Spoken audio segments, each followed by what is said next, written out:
I never expected a single sentence, spoken in frustration, to detonate my entire life. Looking back, I can't even remember exactly why I said it, why I swung the knife so casually as if words couldn't cut. But the moment it left my mouth, I saw the shift in his eyes.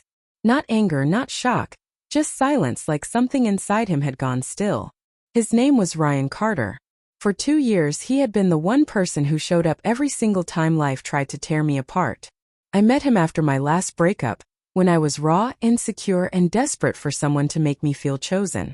He wasn't the loudest guy in the room or the most charming, but he had a steadiness about him that pulled me in. The kind of man who truly listened. The kind who remembered the little things. The kind who watched you not with hunger, but with quiet understanding. But I never stopped comparing him to my ex. I never stopped telling myself Ryan wasn't the person I'd planned to end up with. And maybe that's why, on that night, the worst version of me came out. It happened in the middle of a stupid argument, something about him not responding quickly enough to a text. I was exhausted from work, irritated with everything and nothing. Instead of admitting I was overwhelmed, I lashed out. He stood there in my living room, hands in his pockets, letting me vent, letting me unravel. And somewhere between my complaining and my panic, I said it. You know what, Ryan? Maybe you're just my second choice. Maybe that's why none of this feels right. His face didn't fall. It didn't twist. It didn't break. He just blinked once slowly, as if giving my words time to settle inside him. I waited for him to argue, to defend himself, to fight for us, but he didn't. Instead, he gave a small nod, one that terrified me more than shouting ever could. "Thank you," he said softly. "That's what I needed to know." And then he left. Just like that. No slamming the door, no dramatic pause, no attempt to stay and work it out. He walked out with the same calmness he'd brought into my life. Suddenly the room felt hollow, like he'd taken all the warmth with him. I told myself he just needed space. I convinced myself he'd call. He always called. He always fixed things. But hours turned into days, then into a week. For the first time since I'd known him, he didn't reach out.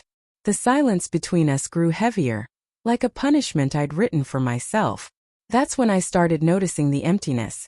Mornings without his good morning texts. Evenings without him reminding me to eat. Late-night calls that once soothed me now replaced by a quiet so sharp it felt personal. I tried to distract myself, diving into work, meeting friends, pretending I didn't care. But pretending wasn't something I was good at, not when my mind kept drifting back to the steadiness I'd taken for granted. The way he looked at me like he could see the parts one hid from everyone else. The way he never tried to change me, only understood me. My friends joked about it at first. If he really cared, he'd come back. But the more I replayed that night, the more I realized it wasn't his responsibility to heal the wound I'd created. It wasn't his job to return to someone who just told him he wasn't enough. 2 weeks passed before I saw him again. It happened by accident at a little coffee shop in downtown Portland. I'd gone there to clear my head, only to freeze when I spotted him at a corner table. He wasn't alone. A woman sat across from him, smiling in a soft, familiar way. She tucked a strand of hair behind her ear as she talked, and he listened, really listened, the same way he once listened to me. My stomach twisted. He looked different. Lighter, freer, like the weight of being second choice had lifted the moment he walked away from me. And the worst part, he looked happy. Genuinely happy. I stood there, hidden behind a column, watching him laugh. A real laugh I hadn't heard in months. The sound hit me like a punch. For the first time, it sank in with brutal clarity. I hadn't lost a man who was second best. I'd lost a man who made me feel chosen, even when I didn't know how to choose myself. And I'd pushed him away with the very words I now wished I could swallow. I didn't approach him that day. I couldn't. Something in me froze, as if the universe was forcing me to stand still and watch the consequences of my own thoughtlessness unfold. I slipped out quietly before he could see me, but his laughter followed me all the way home, echoing through the hollow places inside me. That night, regret didn't just sit in my chest, it spread through me like a fever. Every moment I dismissed him, every time I'd made him feel he wasn't enough, came flooding back with a sharpness I couldn't ignore. I realized I'd spent so much time chasing the idea of the perfect choice that I'd overlooked the person who quietly chose me every single day. But regret without action is just self-punishment. And I'd punished myself long enough. The next morning, after barely sleeping, I made a decision. I would talk to him, not to fix things, not with expectations, but because he deserved to hear what I should have said months ago. I found his number still saved under the silly nickname he used to tease me about. My thumb hovered over the call button, but fear clawed at my throat. What if he didn't pick up? What if he did and didn't care? What if I was too late? Before I could talk myself out of it, I pressed call. 3 rings. 4. 5. Just as I was about to hang up, he answered. Hello. His voice was calm. Not cold, not warm, just steady, the way it had always been. Ryan, hey, it's me, I said, my voice tight. A brief pause. Hey, everything okay? I swallowed. Actually, I wanted to talk in person if that's all right. Another pause, long enough to make my pulse stutter. Okay, he said finally. Meet me at Washington Park by the Rose Garden. Relief hit me like air after drowning. When I arrived, he was already there, hands in the pockets of his jacket, shoulders relaxed. He looked up as I approached, and for a second the familiarity of his presence nearly broke me. He didn't smile, but he didn't turn away either. Thanks for meeting me, I said. He nodded. What's on your mind? Straight to the point, the Ryan I'd always known. I took a deep breath. I'm sorry. His expression didn't shift, but his jaw tightened slightly. I know sorry doesn't fix anything, I continued. But you deserve to hear it. I was cruel. I said something I didn't mean in the moment, and I know you walked away because you finally realized you didn't have to keep proving anything to me. You never should have had to. He looked out over the garden, eyes reflecting a calm I wished I possessed. I didn't walk away to punish you, he said. I walked away because for the first time I believed you. The words sliced through me. I never wanted you to feel like a backup, I whispered. But I did, he replied simply. And that was enough. A lump formed in my throat. I saw you yesterday at the coffee shop. His head turned, surprise flickering across his face. You did. I nodded. You looked happy. You looked free.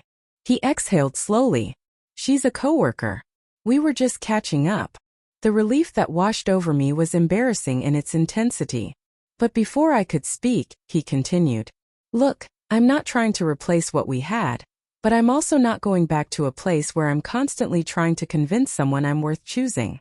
Tears threatened, but I blinked them away. I understand. Truly. Silence stretched between us. Not hostile, just honest. I cared about you, he said softly. A lot. Maybe even more than I should have. But I can't pretend what you said didn't change something for me. I know, I murmured. I'm not asking for anything. I just needed you to know that I recognize what I did, and that you didn't deserve it.